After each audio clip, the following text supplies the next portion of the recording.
최대 1년 보증 자체 워런티, 수리 걱정 없는 차나두 점검센터, 출고 전 꼼꼼한 검수, 리프트 필수 점검, 다양한 정보까지 끝까지 책임지는 중고차는 차나두.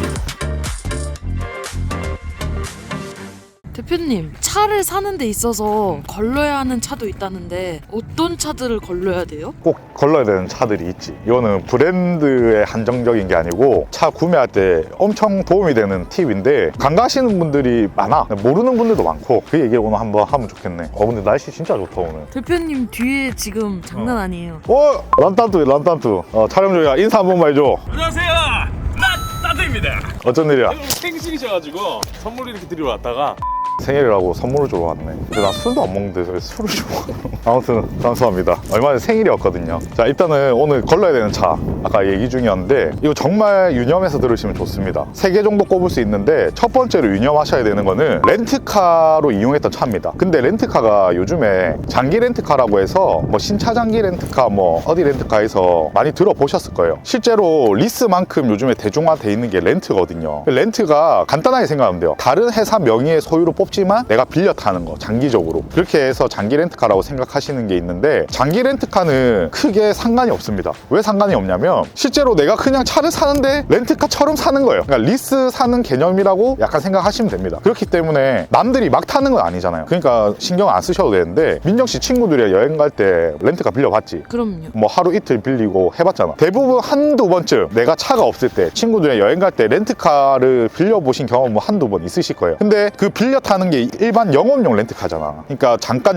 뭐 하루 이틀 몇 시간 이렇게 빌려 타는 렌트카들은 조금 거르는 게 좋다라고 말씀드립니다. 어떻게 걸러야 되냐? 이 외제차는 구분하기 쉽지 않아요. 국산차는 구분이 조금 쉽습니다. 그 이유가 뭐냐면 외제차는 국산차처럼 옵션질 장난이 별로 없어요. 근데 국산차는 차 구매해 보신 분들 알겠지만 하나 넣으려고 하면 옵션이고 뭐 하나가 필요하면 옵션이고 그러니까 하나씩 다 넣어야 돼. 뭐 썬루프부터 해서 반자율 주행, 차선 이탈 방지라든지 하이패스 룸미러라든지 모든 게 다 옵션이거든. 근데 영업용 렌트카로 쓰는 차들은 말 그대로 하루하루 빌려주는 거잖아. 그렇게 옵션이 좋을 필요가 없습니다. 그러니까 영업용 렌트카는 옵션으로 좀 구분을 할 수가 있어요. 렌트카로 제일 많이 쓰는 게 경차야. 그 중에서도 뭐 레이, 모닝, 스파크 그리고 그 외로는 뭐 K5, 소나타 이런 차들을 많이 쓴단 말이야. 특히 이런 레이들은 보통 뭐 소카 알지? 그런 데서 정말 이용하다가 나오는 것도 많아. 근데 이런 차들이 나왔을 때 어떻게 구분하냐? 아까 말씀드린 대로 옵션으로 구분을 할 수가 있습니다. 내가 지금 살라는 차가 소나타야. 예를 들어 진짜 깡통이야. 버튼 시동만 있고 거의 뭐가 없어. 심지어는 뭐 내비게이션도 없어. 아니면 내비가 있어도 매립식으로 나와 있는 게 아니고 그냥 거치 있잖아. 이런 것만 돼 있고 아니면 후방 카메라 정도 들어가 있고 이런 차들은 보통 렌트카 이력이 있으면 영업용 렌트카의 확률이 굉장히 높다. 거의 90% 이상이다 라고 보시면 됩니다. 근데 렌트카 이력이 있는데 옵션이 다 들어가 있어. 반자율 주행도 들어가 있고 파노라마 썬루프 들어가 있고 어라운드 뷰 들어가 있고 통풍 열선 시트 들어가 있다. 그러면은 이거는 렌트카 이력이 있어도 영업용 렌트 누구나 아무나 하루씩 빌리던 렌트카는 아닐 확률이 굉장히 높다는 거지. 그러니까 그런 식으로 조금 구분을 하셔야 됩니다. 그래도 구분이 어려우면 어떡해요? 일반 소비자분들은 구분이 어려울 수 있는데 내가 이제 중고차를 판매하는 딜러로서는 구분이 그게 좀 된단 말이야. 경험치가 있고 겪는 일들이 있다 보니까 데이터가 쌓이고 그러면은 딱 봐도 알아. 웬만하면 딜러들은 다 알기 때문에 딜러한테 자세히 물어보시면 됩니다. 그리고 차량을 구매하면서 걸으면 좋은 두 번째 팁은 이미 많이 알려진 내용이지만 DCT 미션을 걸으시면 좋습니다. DCT 미션이라는 게 이 아우디 차가 있잖아요. 근데 아우디 계열의 디젤 차는 DCT 미션이 대부분 들어간다 보시면 됩니다. DCT가 뭐냐? 듀얼 클러치예요. 이 약간 수동 같은 느낌이 있어. 오토가 자동 변속기인데 DCT는 이 자동이지만 알아서 바꿔주지만 수동의 느낌을 주는 차야. 그렇기 때문에 장점은 있어. DCT가 들어가는 차들은 연비가 좀 훌륭한 편이다라고 생각해 주시면 됩니다. 그럼 단점은 뭐냐? 잘 망가집니다.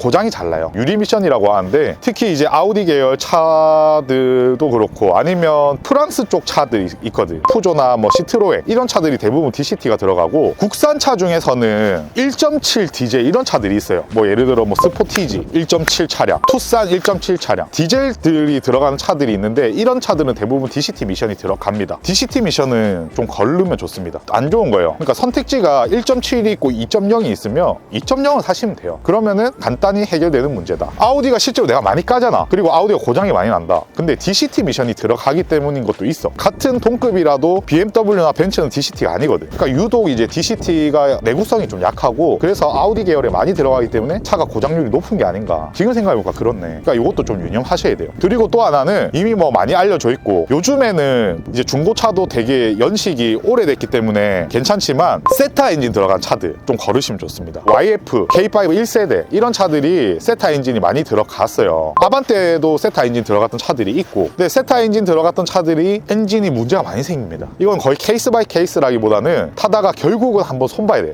엔진을 손대면 최소 100만 원 이상입니다. 100에서 150, 많이 나올 때는 200만 원 가까이도 나오기 때문에 세타 엔진은 조금 거르시면 좋다. 근데 요즘에는 현역 모델들은 아니거든. 그러니까 지금도 팔리긴 하지만 완전 현역이다 느낌 아니라서 굳이 뭐 언급을 할 필요가 있을까 싶지만 혹시나 조금 예전에 YF라든지 K5 1세대 소나타 뭐 이런 걸 보시는 분들은 지금 가격이 저렴해. 그 매물들이 500에서 뭐 700 이 정도 선에서 구매 가능하기 때문에 조금 저렴한 마음에 살까 고민하시는 분들은 지금 내가 살려는 그 차량이 세타 엔진이 들어갔는지 꼭 유념하셔야 되고 이게 수리비 최소 100만 원 생각하셔야 되기 때문에 차라리 100만 원 더 보태서 다른 엔진이 들어간 차를 살 수 있으면 처음부터 그렇게 사시는 게 낫고 아니면 세타 엔진이 들어간 모델이더라도 지금 이미 수리를 해놨을 수도 있잖아. 수리를 해놓은 차면은 좀 괜찮지 않을까라는 생각을 합니다. 근데 세타 엔진은 문제야. 그리고 세 번째는 인기 모델 그리고 인기 색상이 아닌 차는 피하셔랍니다. 자 봐보세요. 지금 레이가 여기 한 대 있습니다. 이 색상이 빨간색입니다. 근데 여기 보면 옆에도 레이가 한 대 있어요. 근데 요거는 G색이죠. 그러니까 무난한 색이고 같은 가격이면 여러분은 어떤 색깔을 사시겠습니까? 민정 씨는? 저는 근데 레이는 이런 쨍한 색깔도 매력 포인트라고 생각해서 민정 씨 취향이 100명 중에 한두 명이면 98명은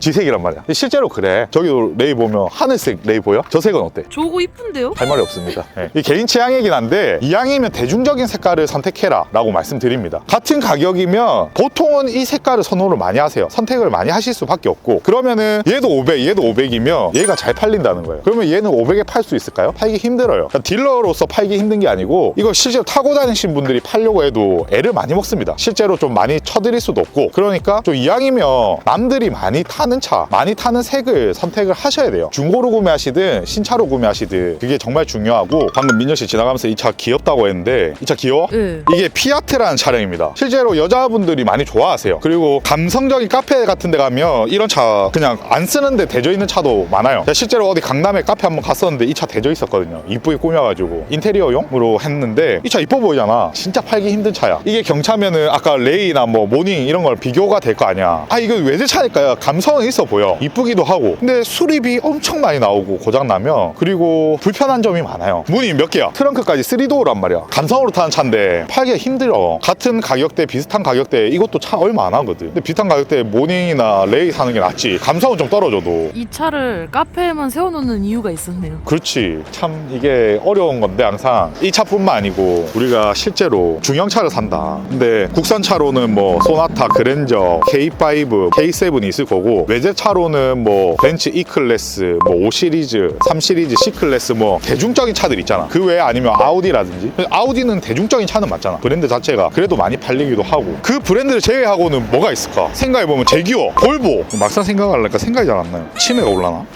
마세라티 있고 캐딜락도 있고 포드 있고 근데 이왕이면 구매하시는 분이 꼽히는 차들이 있을 거란 말이야. 근데 좀 대중적인 브랜드를 사시는 걸 추천드린다. 그 이유가 있거든. 왜냐면 수리를 하려고 해도 많이 타는 게 수리비가 저렴할 수밖에 없어. 사람들이 많이 타니까 이게 정품 부품이 아니더라도 애프터마켓 서비스 제품도 많이 나오고 거기에다가 수리하는 기술자들도 많잖아. BMW, 벤츠는 맨날 길을 돌아다니잖아. 그럼 맨날 누군가는 수리하러 어디 맡길 거 아니야. 내가 정비사인데 벤츠, BMW 많이 만져봤어. 마세라티는 많이 안 만져봤어. 포드에도 뭐 일반적인 세단 차도 있거든. 포드 차 딱 들어왔는데 나 이거 별로 안 만져봤는데 막 구조도 좀 달라. 벤츠랑 아우디랑 다르네. 어렵단 말이야. 그러면 수리가 잘 될까? 안 되겠지. 그러니까 그런 부분들이 있기 때문에 이왕이면 대중적인 좀 차를 그리고 대중적인 브랜드 그리고 대중적인 색상 구매하시는 게 가장 좋은 선택이다. 그게 좀 꿀팁일 것 같아.